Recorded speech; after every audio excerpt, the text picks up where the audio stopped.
Welcome back to the Real News Network. I'm Paul Jay in Washington, and we're talking about Vice President Dick Cheney, 46th Vice President of the United States, also known as a friend of Big Oil. Now joining us to talk about Dick Cheney is Larry Wilkerson. He was Colin Powell's Chief of Staff, and he teaches national security policy in Washington. Thanks for joining us again. Good to be here. Talk about the dynamic of Cheney's economic alliances. He was CEO of Halliburton. He's known as a friend of oil. How does that, what are the actual mechanics of that? Like, does he actually sit, like we've seen in the movies, we've seen politicians sitting in rooms, you know, private clubs with expensive cigars and nice cognac, and they talk to their political minions. What's the dynamic? It's an extraordinary dynamic, actually, and I think ultimately it's going to be more damaging to the American Republic, to our country, than perhaps the Iraq War or the interrogation policies and so forth that Dick Cheney's more famous for.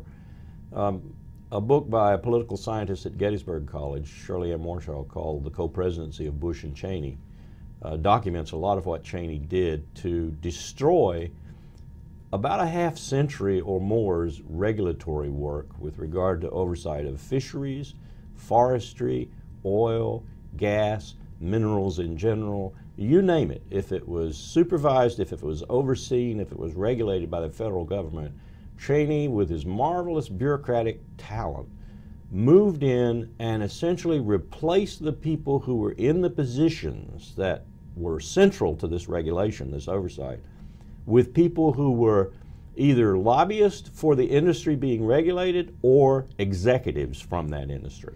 SEC is one of the examples of it. He destroyed the regulatory mechanisms in America. Give us some examples. Well, as I recall, he put a 20-year veteran of lobbying for the oil industry into the position overseeing essentially the regulation of offshore drilling and that sort of thing, the MMS. You name it, there's a Cheneyite there. And here's the further genius of the man.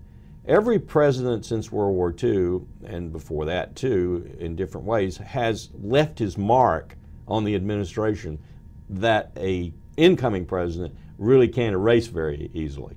Cheney did this par excellence. I mean, Cheney left, I'm told, somewhere around 1,600 plus people in the administration whom he had converted from being political, or he had recruited as civil service.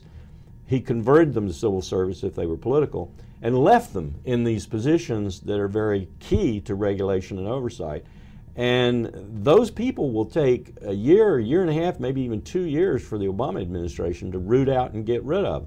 First, they've got to identify them, and second, they've got to go through the civil service procedures to fire them, which are onerous, arduous, and difficult. So 18 months, 2 years to get rid of them. So you can draw a line between Cheney and what's happening with BP absolutely. in the Gulf. Absolutely. Cheney is responsible for what's happening in the Gulf, in my view, for two very distinct reasons. One, he was CEO of Halliburton, and Halliburton was the company, I think, that was on deep horizon doing the cement cap, which has caused so much problems because it wasn't done properly, apparently, and it exploded and allowed the oil to begin leaking.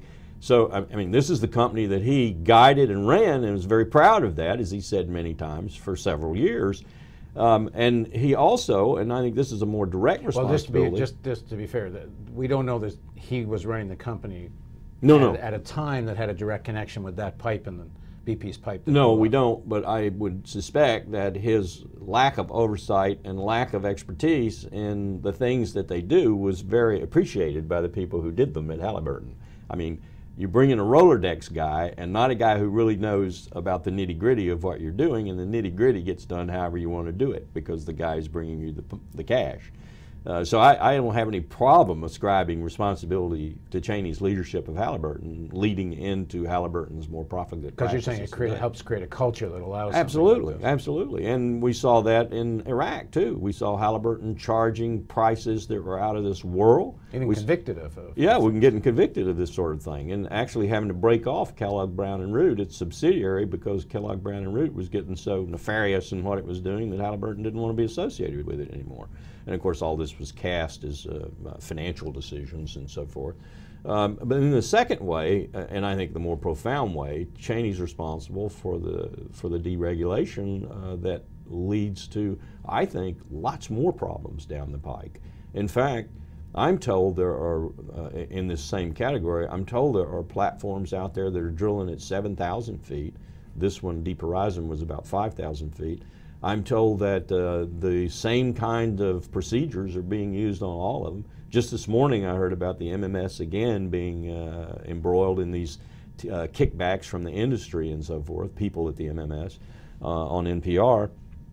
This is all a part of the culture that Cheney created in the 8 years that he was vice president. And I don't want to blame it all on Cheney, because this has been a Republican mantra for a long time. And whether it's Mitch McConnell in the Senate or whether it's someone else in the Republican garb, I'm a Republican, we have been spouting this deregulation, spouting this the market is the best guide, spouting this business about let private industry do everything and all things will be wonderful, and don't have any government interference at all. And what we've done is strip government regulation and oversight from so many things across this country. We're going to be paying for it for years to come.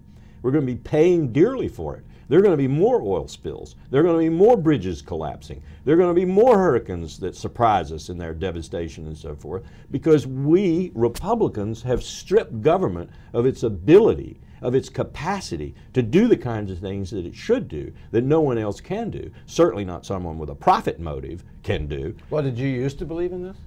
I'm a more balanced Republican, I think. I recognize the need for government in some places. I recognize the power of the market. I recognize the power of entrepreneurship. I recognize the power of the American economy, the way it runs.